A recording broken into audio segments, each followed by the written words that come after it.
Caramba, estoy viendo la noticia de que dice el Fondo Monetario Internacional que Latinoamérica no recuperará el nivel previo a la pandemia hasta el 2023. O sea que, y eso es hoy. Hay que decir que las predicciones que tenía el Fondo Monetario Internacional y otras agencias calificadoras económicas era así de un descrecimiento hasta de un -5, -7, pero ya hay países que tienen -13, hay países que se le habían señalado un -9 que están en -13, y aunque nuestro país ha tenido una pequeña recuperación todavía, pues han subsistido razones que la pudieran colocar en un descrecimiento mayor al que se había pronosticado al principio. Es todo un tema grandísimo que yo sé que Esteban debe estar más preocupado que yo, porque mientras más usted sabe, más usted está consciente del impacto brutal de este virus maldito, porque caramba. Saludos Susana, saludos Yulisa, saludos al equipo técnico que nos acompaña en cabina, Francis, Cristian, la pequeña Yendi y todos los amables oyentes de la Z101, el gobierno de la tarde en este día. Eso que dice el Fondo Monetario Internacional tiene sentido, porque es que cuando tú tienes un proceso de decrecimiento, luego al año siguiente tú vas a crecer, pero el crecimiento que tú registras al año siguiente es partiendo del punto del punto de crecimiento en que te quedaste. Entonces, imagínate, por ejemplo, la economía dominicana, que generalmente crece en promedio 5 o 6% anual, 6% anual promedio. En el 2020 tuvo una caída de menos 6.7%.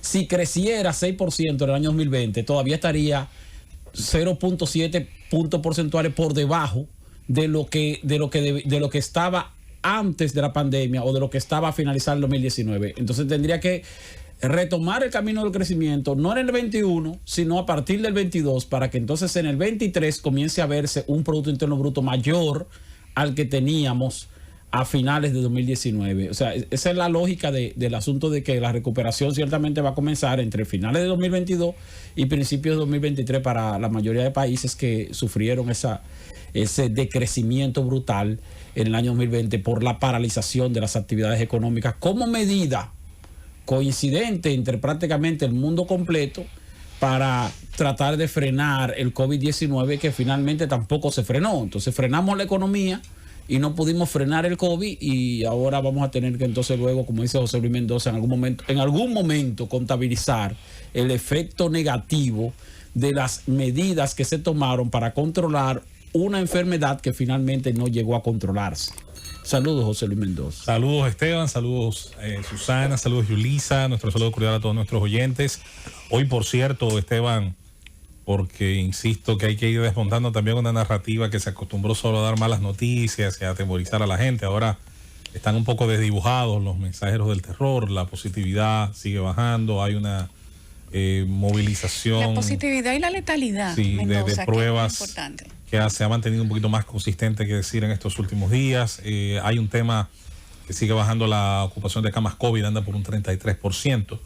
El número de camas COVID, hay que decir que no ha aumentado, como en un momento se pretendió decir en diciembre y en enero, que aquí según los datos de salud pública. El tema de la notificación de muertes en relación a la ocurrida en las pasadas 24 horas sigue manteniendo una diferencia, pero ahora menor, porque ahora la notificación llegó de 12, es decir, tardía, y la de ocurrencia, que por lo menos así presenta salud pública, es de 2. Sigue siendo un enigma hasta ahora, y eso sería muy importante que el comité que encabeza el gabinete de salud, mejor dicho, que es como se le ha llamado, pueda, yo no sé hasta qué punto podría hacerlo al día de hoy. Creo que es un reto, compañeros.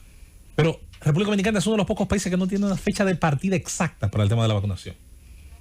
Ha habido diferencias, si ustedes recogen la hemeroteca de los pasados meses, ha habido diferencias entre lo que en principio se proyectaba como llegada de vacunas y lo que ha terminado siendo. Parecería incluso que las vacunas del modelo COVAX, que está relacionado a una distribución de organismo multilateral, podría incluso en teoría tocar primero suelo dominicano, que lo que en principio parece haber coordinado por la vía de las compras el Estado Dominicano en relación a algunas de las importantes casas que han estado produciendo la vacuna, como el caso AstraZeneca, que fue la primera que todos conocimos obviamente, Y el caso de Pfizer, que es la que Waldo quería, por cierto, y en la que mucha gente quizás confía un poco más. Esto es llamativo. Yo he querido, Susana, enfocar mis cañones hacia allá. Porque ya eso va a ser determinante, no porque va a desaparecer de ahí en adelante el virus, sino porque es posiblemente lo que hasta ahora la ciencia ha presentado, lo que el mercado farmacéutico ha presentado, y en la única parte en la que coincidimos tirios y troyanos, independientemente del tratamiento económico que se haya dado en la pandemia, para a partir de ahí con más confianza retomar la normalización. Me dice, bueno, he leído que COVAX sobre todo tiene AstraZeneca. Pfizer no entró en ese proyecto, que es un proyecto, vamos a decir, que no busca ganancias. Pfizer desde el primer momento dijo que no.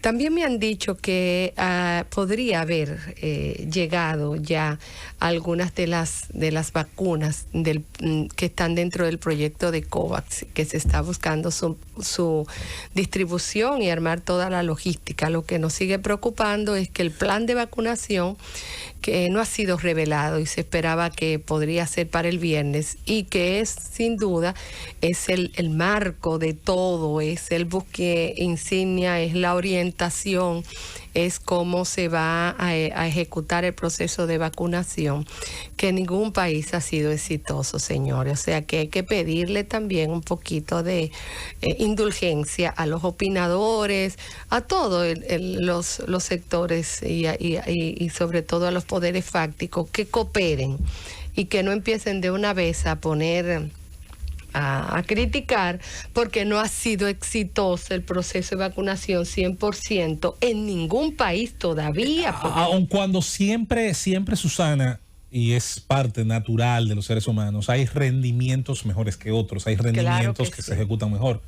El caso de Israel, y con esto jamás de los jamases estamos ni igualando las condiciones ni educativas, ni organizacionales, ni institucionales de una sociedad y de otra. Ahora, es de los buenos ejemplos que hay que aprender. Y el que más ha vacunado. Es de los buenos ejemplos que hay que mirar. Además de ser el país que más alta cantidad de dosis ha logrado esparcir en su población en promedio, por cada 100 habitantes, por cada 10.000 habitantes, millón, como usted lo quiera, ya también es el que más rápido ha llegado a la segunda dosis. Dicho sea de paso, hay ya un gráfico muy interesante de cómo comienza a bajar de manera natural, y qué bueno, la incidencia de contagio en las personas mayores de 65 años, que han sido, en el caso del Estado de Israel, las que mayormente han sido afectadas. Tiende a ocurrir en sociedades del primer mundo, en sociedades que dibujan, que tienen dibujos similares en cuanto a tasa de natalidad, que las poblaciones envejecen mucho, ¿no? Israel es un caso distinto. Israel es uno de los países desarrollados donde hay una mayor tasa de natalidad, pasa del 2.2, que es la famosa tasa de sustitución. Además, hay un elemento interesante en esa nación. Esta nación tiene, no olviden, una porción de población ultra ortodoxa, que es de muy difícil manejo, porque es una población que, además de poner muy por delante sus prácticas y credo religioso, se le hace muy difícil aceptar, tolerar políticas públicas de salud, porque primero tienen que consultarla a sus rabinos, decidirla, ver cuáles van a negar, cuáles van a obedecer, cuáles sí, cuáles no. Y esa es la parte de la población, hay que decir, donde las tasas de contagio llegaron a dispararse, que cuando aquí se analizaba mucho el tema de Israel, se hacía mucho hincapié en eso, cuando Israel tiene una situación como todos los países con esa particularidad. De todos modos, yo creo que sí hay ejemplos. Estados Unidos, por ejemplo, que es el tercer país del mundo en cuanto a porcentaje de vacunación de su población, es bueno recordar que es el tercer país más habitado del planeta y que ha logrado incluso en un día, creo que es la marca, Esteban, 1,5 millones de vacunas en un solo día ser implementadas. Obvio, si algo tiene ese país que puede ayudarle a eso es su enorme capacidad logística. Es una nación donde por un tema de carreteras, aeropuertos, facilidades infraestructurales no se va a quedar la vacuna, que es una de las situaciones que aquí uno espera no vaya a producir retrasos. Es decir, ¿qué ejemplos hay? Yo tengo un mes aquí pidiendo que se haga una planificación científica. A mí no me preocupa la logística. A mí no me preocupa la logística, porque como quiera que sea los países... Mira, este es el país donde la urna de voto a veces llegan tarde. Pero está bien, pero como quiera que sea la República Dominicana... No lo digo por malo. Claro que sí, yo te entiendo. Pero lo que quiero decir es que República Dominicana como quiera tiene experiencia en cuanto a procesos de campaña de vacunación. O sea, aquí se ha avanzado en esa parte. A mí me preocupa lo otro, José Luis, Yulisa, Susana. A mí lo que me preocupa es el abastecimiento. O sea, finalmente no tenemos seguridad de cuándo van a llegar las vacunas. Ese es de el qué dilema. cantidad vamos a tener disponible. Y me ha resultado muy raro. El plan de vacunación. Más que el plan de vacunación como ¿Y tal. cuándo llega el avión con la vacuna? Ahí está el sistema de contenido. almacenamiento, por ejemplo, Claro, ¿cómo todo se va a eso almacenar? ese es Si el plan son de de las que vacunación. requieren almacenamiento especial o si son de las que van a tener más Sí. resistencia al El plan de clima. vacunación debe O sea, contener cantidad todo de eso está en el aire. vacunas, el plan de cuáles son los sectores priorizados, cuál es el criterio que van a utilizar, si lo van a usar por el padrón electoral o por regional, quiénes participarían, quiénes van a ser responsables de la, vamos a decir, la custodia, la ejecución y la aplicación de la vacuna, que es lo que hizo Israel en abril, creo que fue, en mayo. En mayo Israel presentó su primer borrador de plan de vacunación cuando todavía no había vacuna. En un simulacro hizo lo que ellos le llaman una corrida, una proyección, si aprobaban una, si aprobaban otra, si aprobaban otra, cuántos montos iban a involucrar. Ellos hicieron una planificación anticipada para cuando le llegara la vacuna solamente tuvieran que ejecutar. Exacto, inclusive simulacros si aprobaban una u otra. Entonces ya nosotros tenemos el plan de vacunación porque lo anunció el gabinete, lo que no sabemos por qué no lo presentan y lo socializan. Dijeron que lo iban a socializar Era el viernes. con la sociedad esta semana. Exacto, el viernes, y después pues trascendió que ellos estarían presentando a un grupo de Santiago, de empresarios de Santiago, que son parte de la zona franca y otros sectores productivos, y que lo iban a hacer por Zoom en un ambiente cerrado.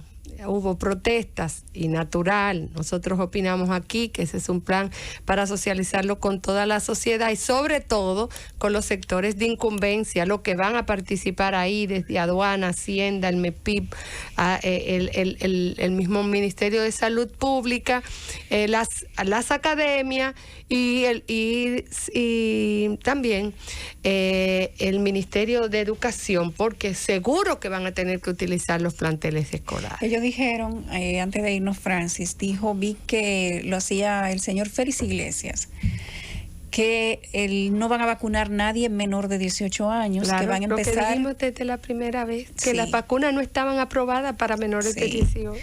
Bueno, ese es un tema muy importante. Un tema muy importante. No, a mí me parece un tema mandaron bastante, a callar a mí me parece un tema bastante lógico, señores. Es un tema matemático. Las probabilidades de contagio y de padecimiento grave tienen, según el segmento poblacional, unos índices. Por eso se persigue siempre pero hacia no arriba. es por eso, es porque las vacunas no fueron aprobadas en esos grupos poblacionales, ni menores de 18, ni mayores de 60 años. La situación de que sin embargo, porque tú me entiendes, la población de 18 a 50 años es la productiva. Claro, y es la producción que está exponiéndose al contagio. Sí, pero exposición. Pero qué interesante que tú lo dices. Pero porque exposición no ha significado necesariamente contagio. Más contagio en ese grupo. Vamos a dejarlo ahí, vamos a irnos a la pausa.